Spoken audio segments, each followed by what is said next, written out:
All right, thought I'd just do a little update video. We've finally got a chance to go out and do a little riding over the holidays. I've been on my road bikes, but not out in the trails at all. Finally, yesterday we got to go put about 70 miles on the bike, and 50 or so of those were on the dirt roads in the national forest.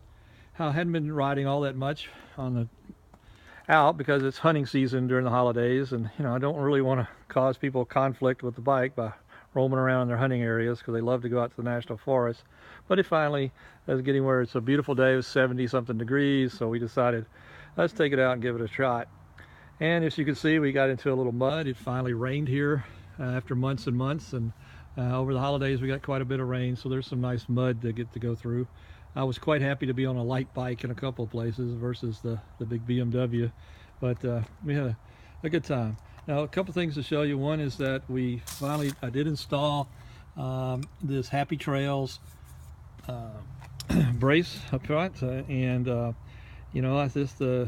really wanted one that was sort of would go all the way across, and instead of having all these pieces, I kind of worried about there's little adapters here to give you height, and there's all these screws, and I was hoping for something that's a little more solid, but this seems to be what's readily available most places, and this is what people tend to use and are happy with it, so we went ahead and got it.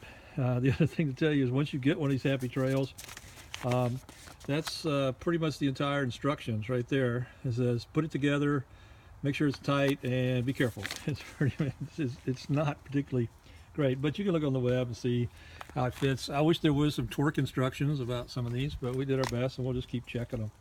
Now, on the positive side, it's just been a super addition to the bike. I mean, immediately when we run down there to the forest, it's about 8 miles or so. We're at high speed, 60, 65.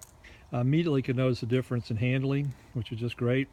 Much more firm. It felt like no front end sort of wobble. And then once we hit some in the dirt, we hit some loose gravel, quite a bit of loose gravel where they'd put gravel down because of the mud, and it seemed much more stable there. And probably the most important place was in the past when I would have to go all the way around in a corner, and I ride pretty slow, but we often have these places where we're uphill, making a turn onto another road that's kind of worn out or washed out from the vehicles, and so you have to be kind of careful, and I've had to kind of goose it around those things. So this time you just turn it and give it some throttle and slowly go around, and it seemed to track right behind the BMW, which before I was making a much larger arc. So far I've been really happy with it. Hopefully it's going to stabilize the front end a little more, make it work better. So in the back, one of the last videos I was working to put the back rack back together. I did that. I added larger bolts, through bolts, and also they were much better quality stainless steel bolts. Seems to have held together. It's solid now as it can be, and we're going to start using that. I guess it turns out we're going to try to go to Colorado this summer now, and so we've been making some additions to the bike. Got to figure out some way to put a good light system in the front. May have to. I know people drop down this front fender, so that may be something we decide to do. But we'll probably have to put some better lights on it. And one of the things we want to add besides that, of course, we want to add differential type springs up front so that you've got those different compression there. We're going to, of course, put panniers on it.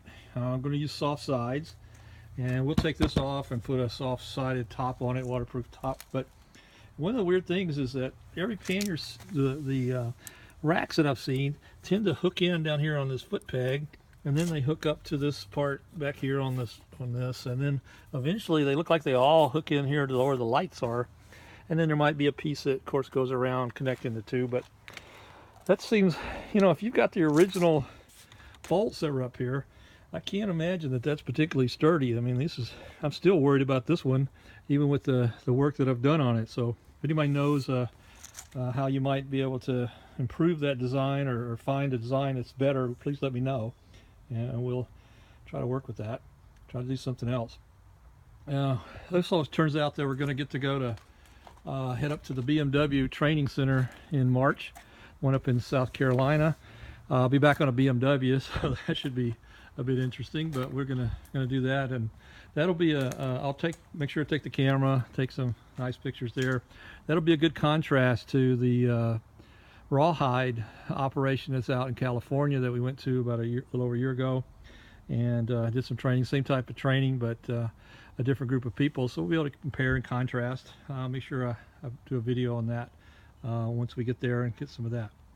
Well, that's about it for now. I hope everybody's doing well, and I'm going to clean this bike up and oil it up and put it away for a while.